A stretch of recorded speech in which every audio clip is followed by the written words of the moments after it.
Alrighty, welcome everyone to GrowCoach.com. Ken Selville here today talking about your top 10 cut flowers. Now, today I want to talk about specifically cut flowers that come from your florist. I'm going to be doing another top 10 from your garden, because there's certain flowers you can grow yourself and no problem. You can grow some beautiful stuff and have, as a cut flower in your house, no problem at all.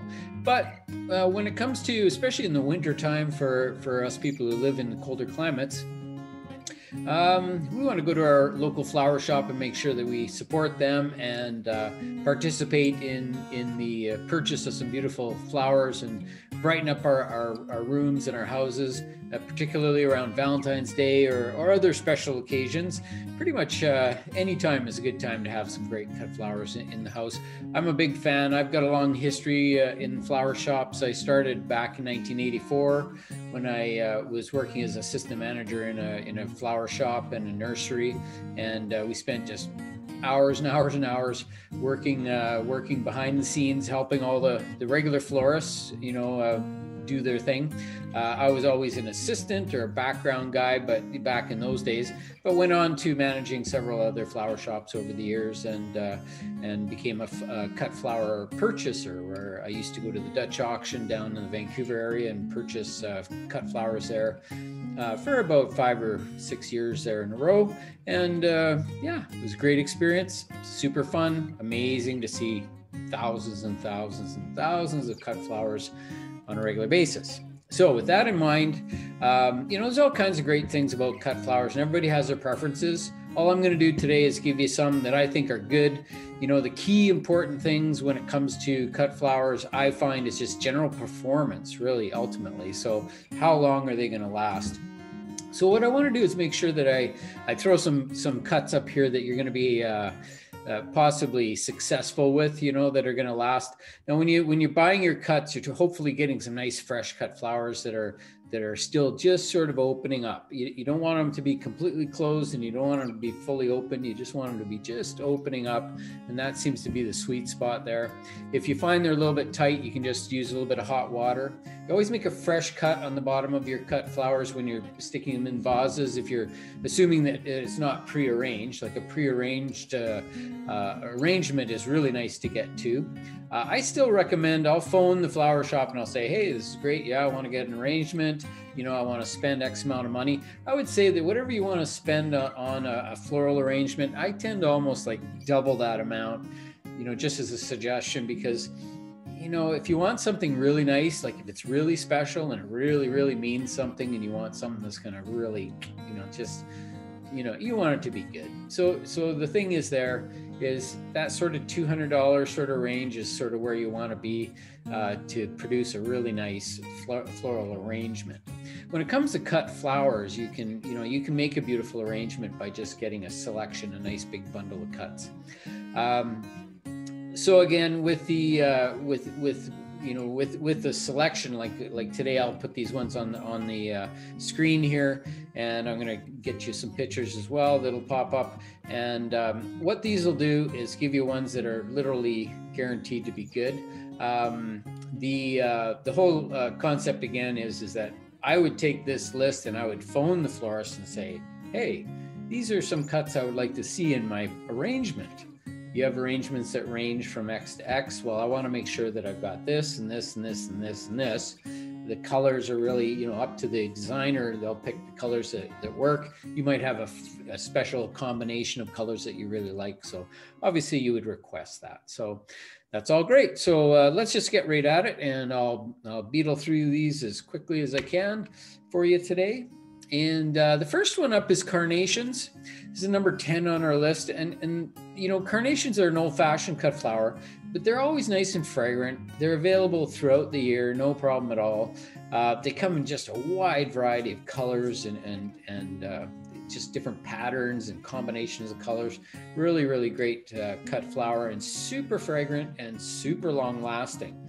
I know I've got 3 to 4 weeks out of carnations several times. And, you know, on this list, they're really the bottom of the list only because they're just kind of common. And, you know, it's okay. You know, there's nothing wrong with carnations. I love them, but they're kind of a bit common, and they sort of lack a little bit in character, but I still think it's pretty hard to beat them. I don't know if there's any cut flowers that can outlast a carnation. Okay, so freesias for me are just one of my all-time favorite flowers. I just find they're beautiful. They're just a lovely little bloom, and having a few of those in arrangement are always nice. They do come in quite a range of colors, and quite difficult to grow. So this again is one you'd get from your florist, and they say they have fragrance. I haven't experienced a lot of fragrance from them, but definitely eye candy, that's for sure. They're just such a lovely flower, and quite long lasting. You know, I typically would get 2 weeks out of a freesia.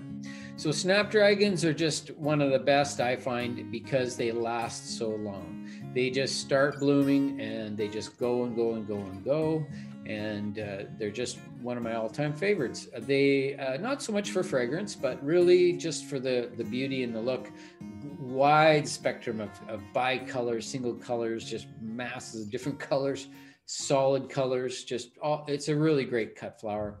Just an arrangement of just snapdragons on their own would be a lovely thing. And last again, so often 2 weeks you get out of those particular cuts. Gerber daisies, Gerbers are one of my favorites. They just last and last as well. They're one of the best cuts, and I find now they've got the mini ones that are typically about maybe about 2 inches across, and then there's larger blooming ones that can get quite large, up to about 3 or 4 inches across, and just a gorgeous cut flower. Typically one, or usually about one in an arrangement, or sometimes 3 would be adequate. But what a beautiful cut, and quite long lasting. Not quite as long as some of these ones, but still I find for the dramatic effect they're outstanding in any arrangement.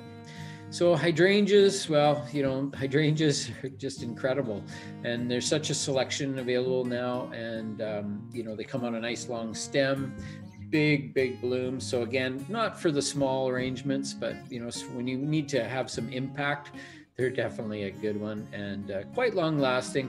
I would say that you would get at least you know, a week to a week and a half out of your typical hydrangea, again depending on the stage it is when you get it. And then if you're really regular on keeping your water up and even changing the water regularly, that really helps to extend the life of those cut flowers. Remember that the bacteria that's building up in your water supply is what's going to clog all the little pores and things in those stems. That's going to reduce their life expectancy. So just keep that in mind. Also, in the room that they're kept in, if it's nice and cool, the flowers last much longer. But if it's really hot, or if there's dry air blowing especially, will really reduce their lives for sure. All right, so Limonium, that's sea lavender, if you didn't know, but the Limonium latifolium is one of my favorite flowers, period. It's great for the garden, but I use them mainly as a cut flower. So whether it's from home or from the florist, the florist stems, they just tend to be superior. Like some of them are just massive, very long stems, and just beautiful. To me, it's one of the touches that you'll see in a floral arrangement, is all those tiny little blooms just looking so beautiful, and ranging through a range of colors from sort of that purple, lavender, pink, and to white. So really nice, one of my all-time favorites. So Asiatic and Oriental lilies, they're just outstanding. So, you know, the difference is really fragrance. Oriental lilies are outstanding fragrance. They're the thing that's just going to punch up the entire room. So if you're not a big fan of that real powerful fragrance, then you might want to select the Asiatic lilies. But Orientals are slightly bigger. However, I did have a beautiful arrangement that has some really nice big Asiatic lilies. And again, really no fragrance on the Asiatic. So that's one of the things to think about. But long lasting. They're just outstanding. Again, about 2 weeks you get out of these particular flowers. So peony, I think, really is the most decadent cut flower. They're not super long lasting. You'd get, I'd say, at least a week out of a fresh cut peony. But again, just beautiful beautiful cut flower. To me, one of the most decadent flowers. The doubles hold together a little better than the singles do for like life expectancy. But it's something that if you have them in your garden, you can cut them anytime. You can float them in a bowl. You don't need a stem, you know, you can just take the flower itself and just literally float it on the water. Just a beautiful thing, outstanding. Lots of different colors and varieties for sure. So number 2 on the list is the Cymbidium orchids. And I put all orchids really on this one line, and it's kind of hard to do that, but there's so many fabulous orchids and they just last and last and last. Cymbidium's got to be the longest lasting, you know, it's surpassing probably the carnations, you know, going beyond that 3-week time limit. There's not really a limit to them. They just go and go and go, you know, and if one of them starts to fail, then other ones just keep on going. So pretty good, easy cut flower to grow. Typically either multiple flowers on a single stem, or else they're just the flower themselves, again, floating on a bowl, or again, they can be used as a corsage or a pin, and they just last and last. Great flower. So number 1 on the list, drum roll, of course, is the Alstroemeria, the Peruvian lily, they call it. And the reason is because they sort of fit all these different categories. The color selection is outstanding. There's just a wide variety of different colors and shades and blends. And they're a lovely little bloom that's sort of trumpet shaped, and it's just a good one. There are some that you can buy, you know, for the home garden, but they tend to be shorter varieties. And the ones that are grown for the cut flowers are generally, the stems are about 5 feet high or so. So they're quite a tall cut, but amazing, long lasting. Again, over between 2 and 3 weeks is typical. But again, just a great cut flower. So that's it for today. I really appreciate you tuning in. I hope that you've enjoyed or possibly learned something, and you try some of these cut flowers because they're awesome. And the more flowers, the better. And there's going to be more cut flower lists coming down the pipes. And I'll also be putting on a cut flower webinar this spring as well. Spring of 2021, and hopefully you'll tune in for that. We'll be able to chat more about growing your own cut flowers. So that's it for today. Thanks again for tuning in. Have a fabulous week.